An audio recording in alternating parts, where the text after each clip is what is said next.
27 Januarie. Die Heilige Gees is ons leidsman. Die Gees maak lewend. Dit is die Gees wat lewend maak. Die vlees is van geen nut nie.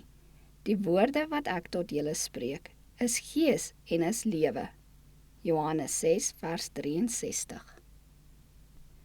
Net die Heilige Gees van God kan die sintuie lewend maak. Net aan diegene wat nederig voor God wag, wat op sy leiding en genade let, word die Gees gegee. Hierdie beloofde seën, wat deur die geloof opgeëis word, bring alle ander seëninge mee. Dit word ooreenkomstig die rykdom van die genade van Christus gegee. En hy staan gereed om dit aan elke siel te voorsien, volgens sy vermoë om dit te ontvang. Verlenings van die Gees is die verlening van die lewe van Christus.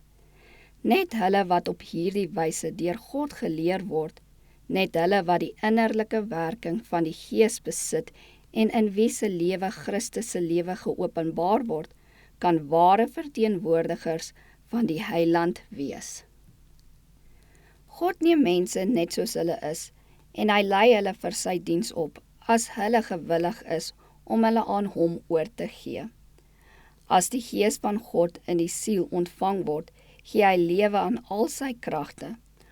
Onder leiding van die Heilige Gees ontwikkel die verstand wat onvoorwaardelik aan God toegewy is, eweredig, en dit word versterk om die vereiste van God te begryp en na te kom. Die swak, wisselturige karakter word verander in een van krag en standvastigheid. Voortdurende toewyding skep so 'n hegte verbintenis tussen Jesus en sy disippels, dat die Christen, wat sy karakter betref, soos sy meester word. Hy het helderder, breër opvattinge, sy insig is skerper, sy oordeel ewewigtiger. Hy word deur die lewegewende krag van die son van geregtigheid so opgewek, dat hy in staat gestel word om veel vrug tot eer van God voort te bring. Die gelowige sal een van hart en siel wees, en die Here sal sy woord op die aarde magtig maak. Nuwe stede, dorpies en gebiede sal binnengedring word. Die kerk sal opstaan en verlig word, want sy lig het gekom, en die heerlikheid van die Here het oor hom opgegaan. As die Heilige Gees in ons woon, sal ons Jesus verhef.